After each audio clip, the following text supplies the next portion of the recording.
by the way, this just in, Tom Brady's 45 and has a lot of S going on, and the offensive line in front of him, certainly in the interior, is banged up going into the season opener against the Dallas Cowboys on Sunday Night Football, coming up on NBC in 2 Sundays from now. Here to talk about on the Mercedes-Benz Vans phone line from the Tampa Bay Times, our friend Rick Stroud, back here in the program. How you doing, Rick?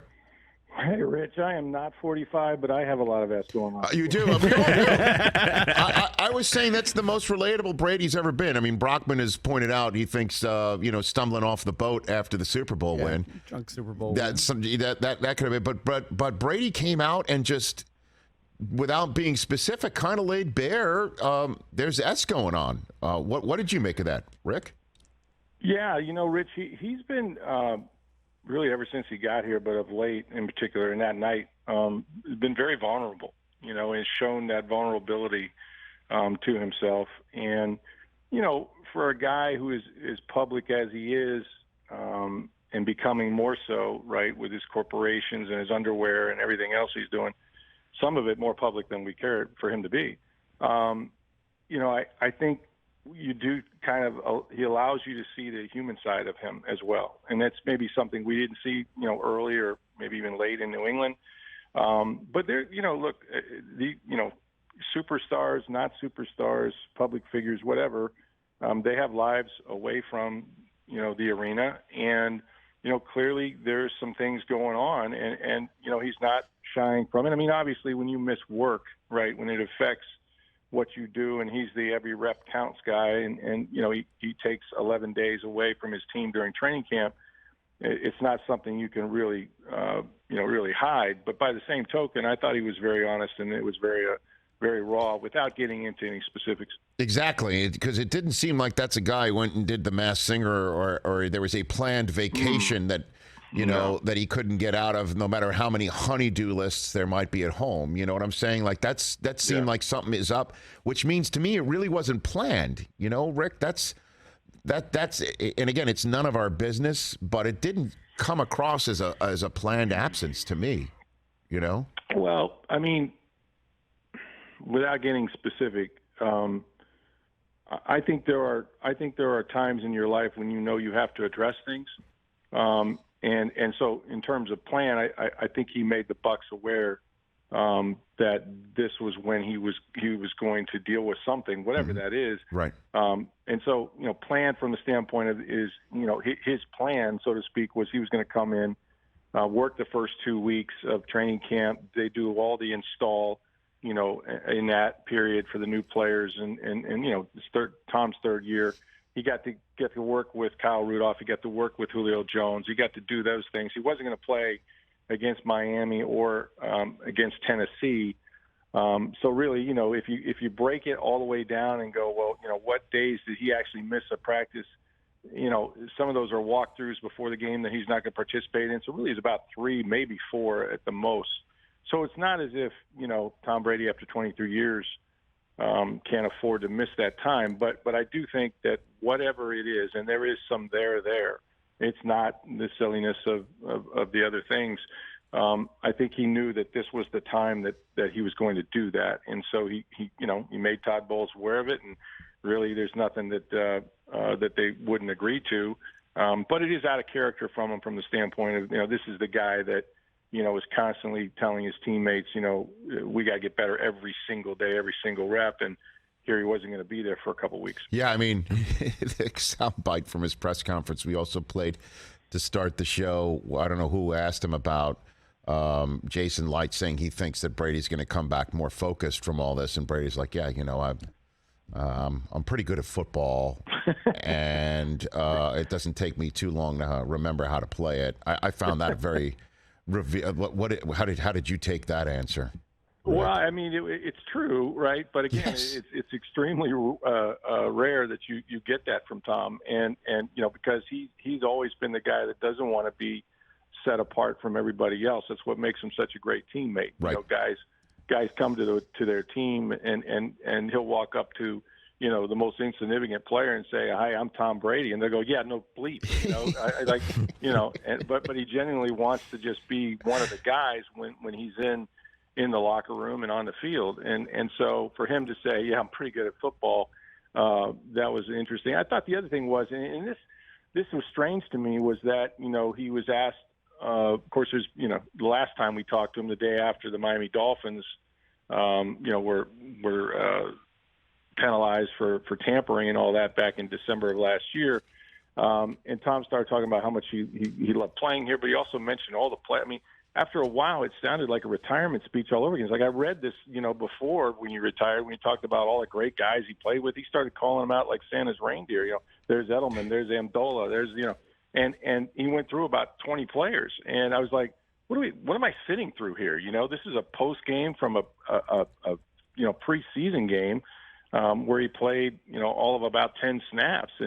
And yet he's kind of being, retrospective about his career and where he stands. And so it was very interesting. And I think clearly, he's going to have to work through that. And we'll see, is the football field, great sanctuary for him, or obviously if there are glitches to his game or they start out poorly, people will look back and say, well, he's affected by this.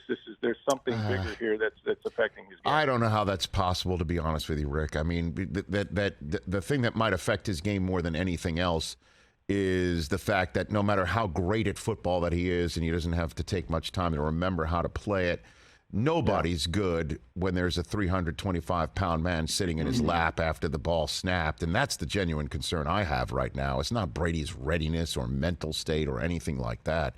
My concern is that line up front. What can you tell me on that front right now, Rick? Well, I mean, it was tragic. They lost Ryan Jensen on the second day of no pads, right? That was one of those etiquette things I think we talked about where rookie was going hard and he beat Nick Leverett into the inside. He pushed him into Ryan Jensen, and he was out. So, I mean, from that standpoint, it's bad. Robert Hainsey went down. He's the center that's replaced Jensen.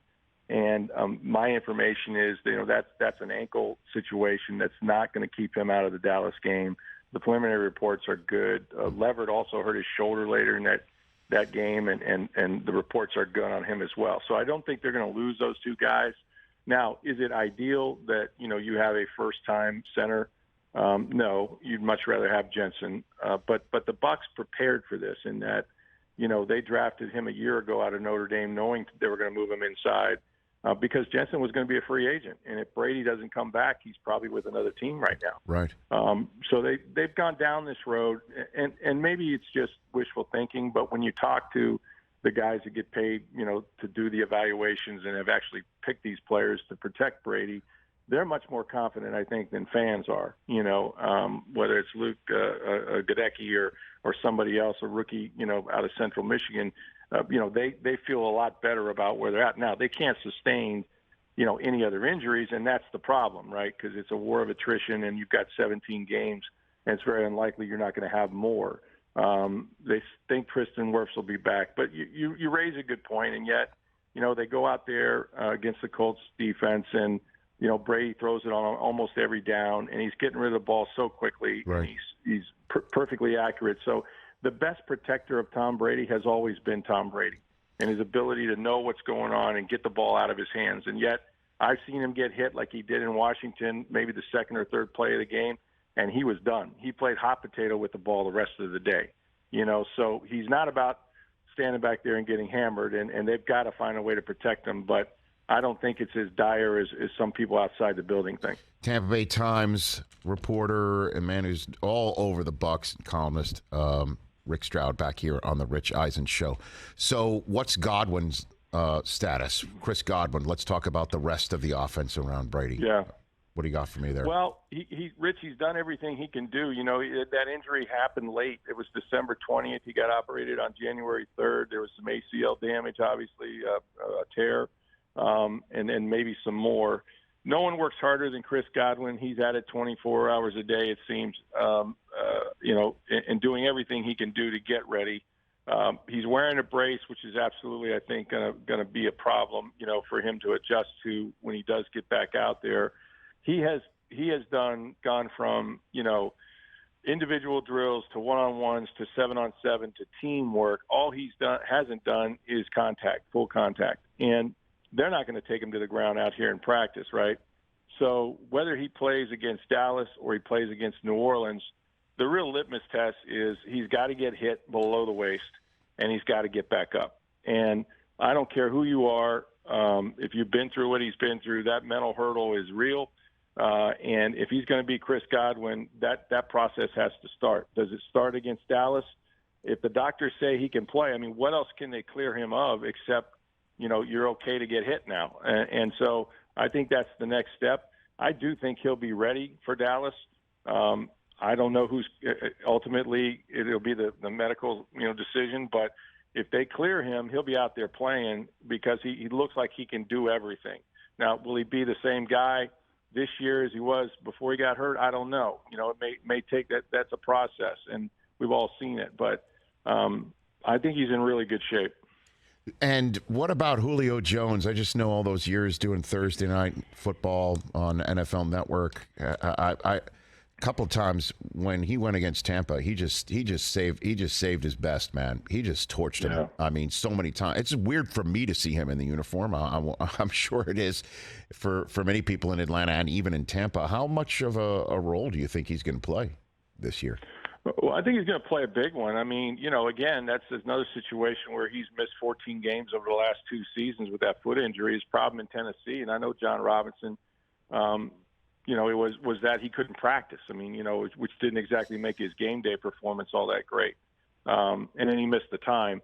Right now, Rich, he's healthy. Whatever that means at his age, he's completely healthy. And I have seen him do Julio Jones things. I mean, he is leaping over guys. He is, running routes. He's physical. He can block. He played his first game and they threw one ball to him for 20 yards. I mean, so him and Brady have already gotten together enough to have great chemistry because he's such a great player. He's so smart and he knows the game so well, and his hands are as good as anyone's that's ever played. So all I know is they got to find a way to make up those 50-something catches, 800-something yards, and 5 touchdowns from Gronkowski. They'll do it a different way.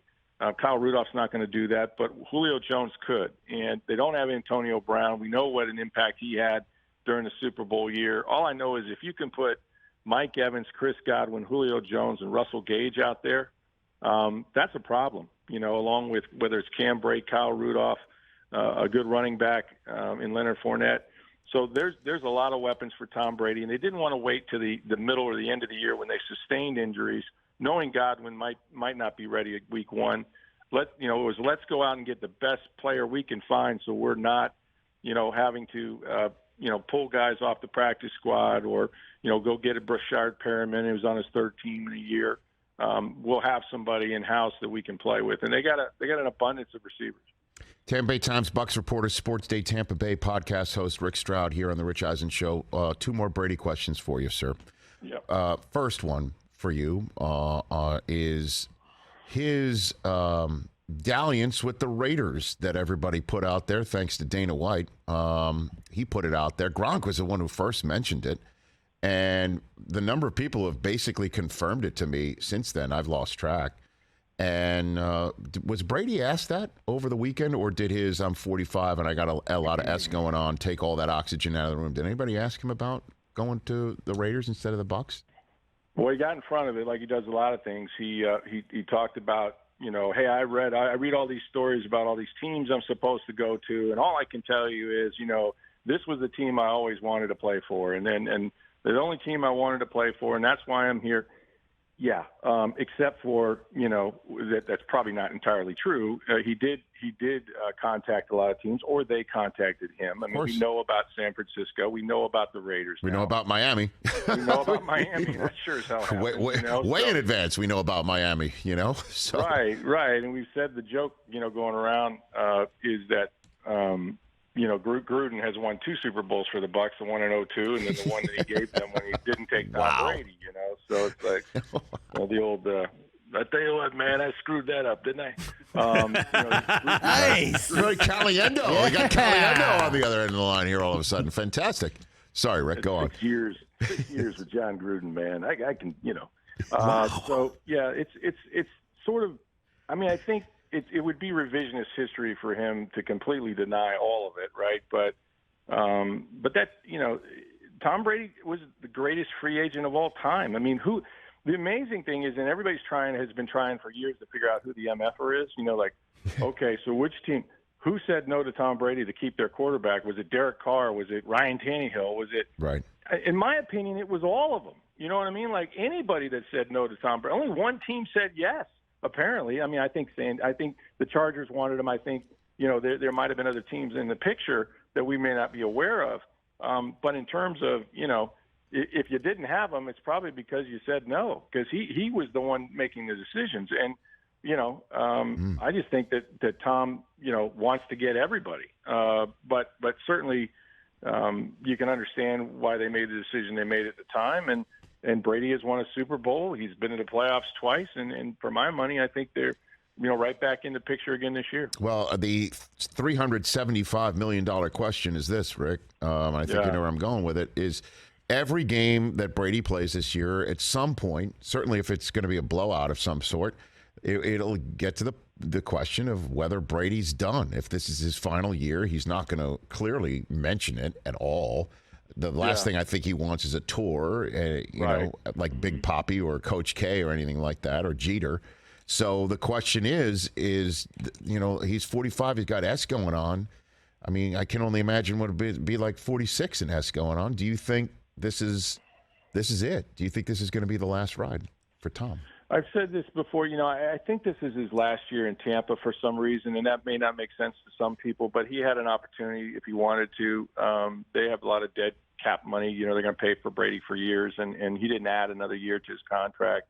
If he was looking to go to Miami, they would have had to have done something, in terms of a trade to get him out of that. So, I guess the answer is I don't know. Tell me how the season ends.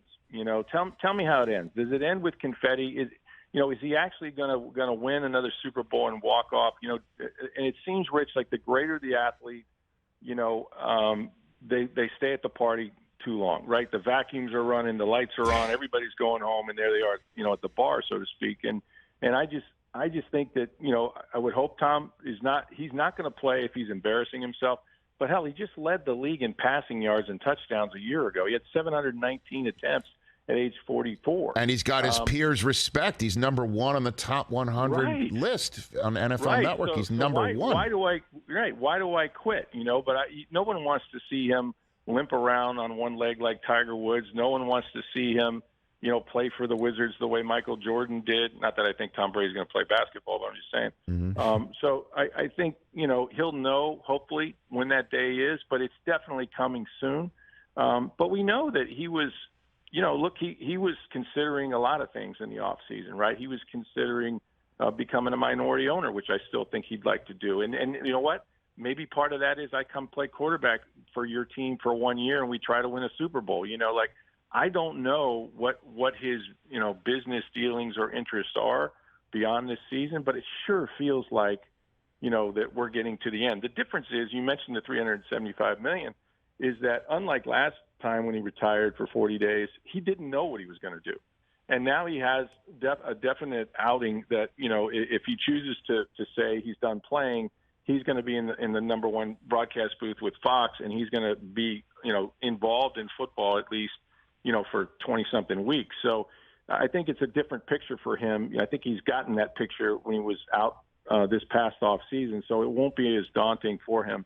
He's retired once; he can do it again. But it feels like this could be it. It's definitely going to be it. I think. Listen to me. That in Tampa, but he's Tom Brady. I mean, when are we going to stop putting parameters on this guy? Maybe he does play till he's 50. I don't know what his personal circumstances are. His kids are older.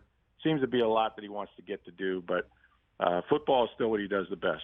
No doubt. Rick Stroud, great to chat with you again. Greatly appreciated. I do hope to speak to you maybe the first week and get your thoughts on what happens between Tampa and Dallas on a Sunday night. Yeah, man. What a great week. Yeah, let's do it. Love talking to you, Rich. Thanks right back at you. Rick Stroud, at NFL Stroud. I follow him on Twitter. You should too, man. He's great.